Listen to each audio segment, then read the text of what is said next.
क्या जो हिंदू धर्म है अपने पतन की तरफ जा रहा है?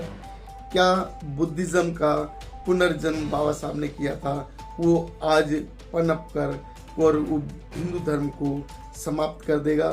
क्या देश के अंदर मानवता की जो लहर है वो पैदा होगी?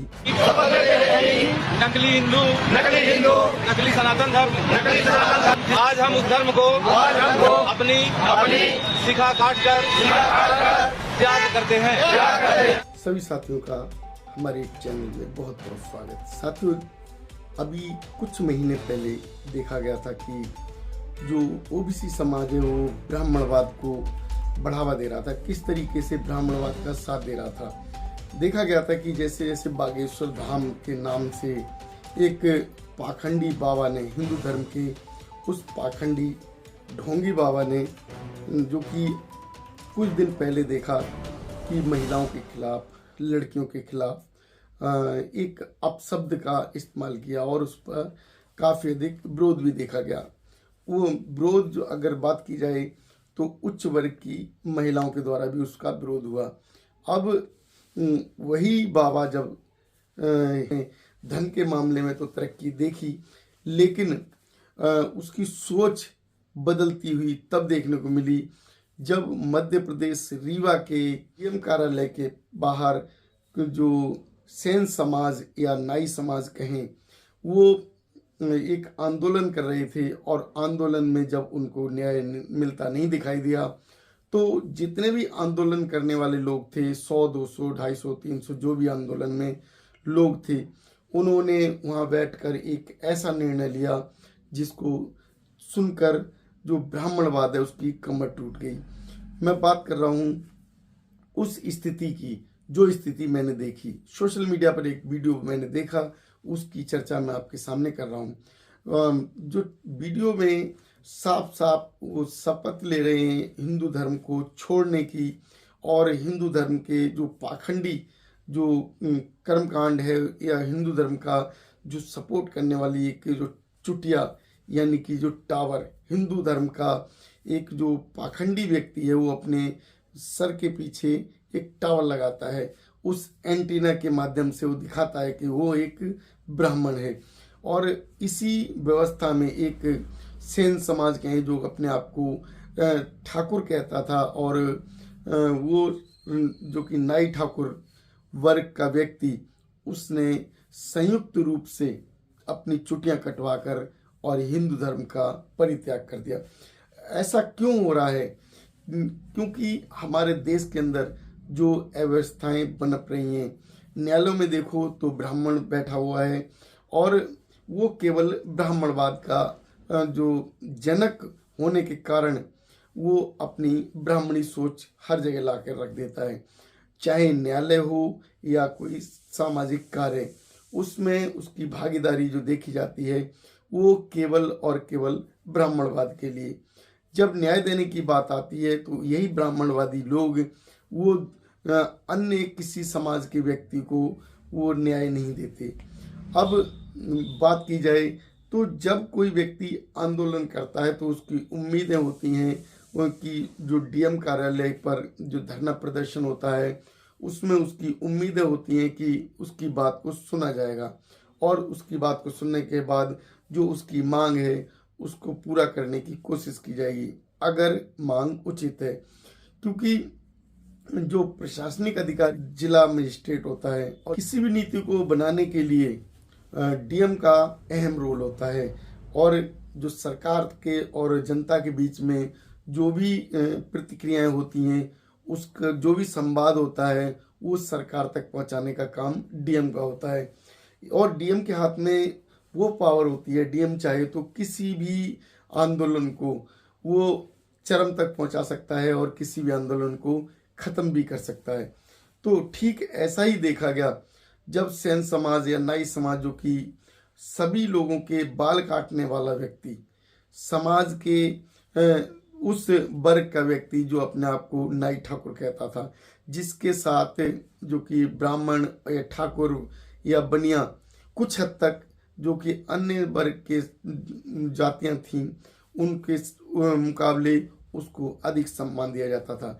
लेकिन जब उसने अपने आप को अपमानित समझा, अपने आप को इसी ब्राह्मण वाद के द्वारा, एक ब्राह्मणी डीएम के द्वारा ठगा महसूस किया, तो वो आक्रोशित हो गए और उन्होंने संयुक्त रूप से चुटिया कटवाकर, संयुक्त रूप से एक शपथ लेकर हिंदू धर्म का त्याग कर दिया।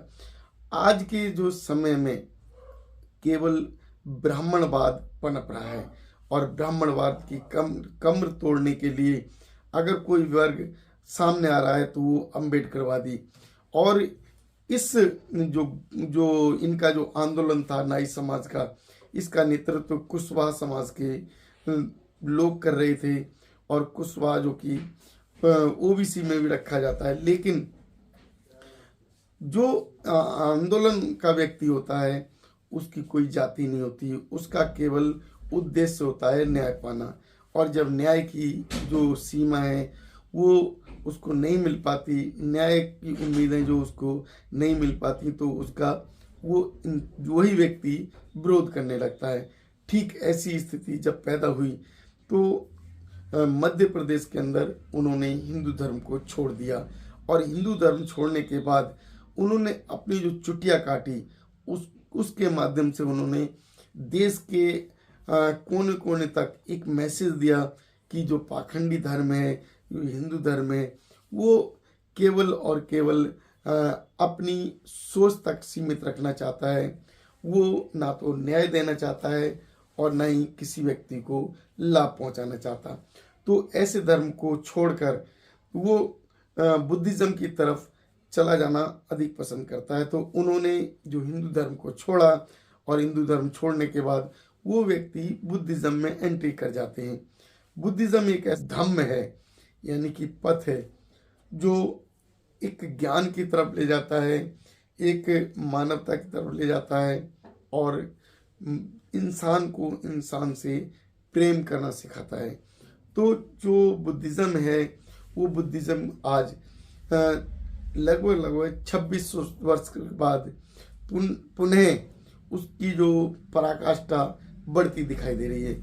उसका जो पुनर्जन्म बाबा साहब अम्बेडकर ने किया था, क्योंकि इसी पाखंडी व्यक्ति ने, इसी हिंदू धर्म के जो ठेकेदार ने यानी कि ब्राह्मण ने बुद्धिज्म को खत्म कर दिया था, जबकि बुद्धिज्म हमारे भारत का वो मूल निवासियों का धम्म था। बुद्धिज्म कहें तो ज्ञान, और ज्ञान कहें तो गौतम बुद्धा। इनका जो संबंध है वो बाबा साहब से, क्योंकि बाबा साहब अगर इस भारत में जन्म नहीं लेते तो शायद ये ब्राह्मणवादियों ने वो बुद्धिज्म को, यानी कि बुद्ध के उस ज्ञान को खत्म कर दिया था। जब भारत के अंदर बुद्धिज्म अपनी पराकाष्ठा पे था, यानी कि उसके अंदर मानव में प्रेम था, तो उस समय पुष्पमित्र शुंग नाम के व्यक्ति द्वारा उस पर आघात किया गया, और बुद्धिज्म को नष्ट करने में उसका योगदान रहा। जो पुष्पमित्र शुंग ने अपने उस काल में, जब जो है सम्राट अशोक का जो काल था, उसके बाद के काल में जब उसने बुद्धिज्म के जितने भी राजा थे उन राजाओं का वध करने के बाद, यानी कि जो 10 राजा थे उनके ही सैनिकों से वध कराने के बाद, और बुद्धिज्म पर अपने आप को हावी कर लिया और जबरन लोगों को हिंदू धर्म की तरफ लेकर गए। हिंदू धर्म जो कि किसी भी तरीके से धर्म नहीं है, वो केवल धंधा है, वो मूर्ख बनाने का एक साधन है, और उसी के आधार पर हिंदू धर्म के लोग कोई भी काम किए बिना आसानी से अपना जीवन यापन कर सकते हैं, और हजारों वर्षों से करते आए हैं। तो उसी को वो जीवित रखने के लिए उन्होंने जो हिंदू धर्म का पक्ष रखते रहे, और आज जो है शासन में, प्रशासन में जो ब्राह्मण पहुंच गए, और वो ब्राह्मण जो कि अंग्रेजों ने भी कहा था कि अंग्रेज जो कि उस समय उन्होंने अपने यहाँ यानी कि न्याय व्यवस्था में हिंदुओं को यानी कि ब्राह्मणों को न्यायालय में उन्हें जगह दी, लेकिन जब उन्होंने देखा कि जो हिंदू है यानी कि जो ब्राह्मण है वो किसी भी तरीके से न्यायप्रिय नहीं है। तो साथियों, आप लोगों तक ये जो चोटी काटने का, हिंदू धर्म को छोड़ने का सेन समाज के द्वारा एक संदेश वो किस तरीके से पहुंचता है, क्या आपकी सोच है? क्या हिंदू धर्म के अंदर जो ये पहले यादवों ने उसका बहिष्कार किया, अब उसके बाद जाटों ने बहिष्कार किया, अब जो सेन समाज ने बहिष्कार कर दिया, तो आज हिंदू धर्म वो लड़खड़ा रहा है और लड़खड़ाते हुए वो उस पतन की तरफ जा रहा है जिस पतन की उम्मीद बाबा साहब ने की थी। बाबा साहब ने और गौतम बुद्धा के उस धम्म की, उस मानवता की बात की थी जो आज देखने को मिल रहा है। आज जो जाट समाज कहें, यादव समाज कहें और अब सेन समाज वो जाग रहे हैं और वो हिंदू धर्म का त्याग करके बुद्ध धम्म की तरफ जा रहे हैं। साथियों, आप लोगों की क्या राय बनती है? क्या जो हिंदू धर्म है वो अपने पतन की तरफ जा रहा है? क्या बुद्धिज्म का पुनर्जन्म बाबा साहब ने किया था वो आज पनप कर और वो हिंदू धर्म को समाप्त कर देगा? क्या देश के अंदर मानवता की जो एक लहर है वो पैदा होगी? आप लोगों की क्या राय बनती है हमें अवश्य बताएं। यदि आप लोग हमारी इस वीडियो से सहमत हैं तो वीडियो को लाइक करें और उसको शेयर करें। धन्यवाद। नमोदय। जय भीम साथियों।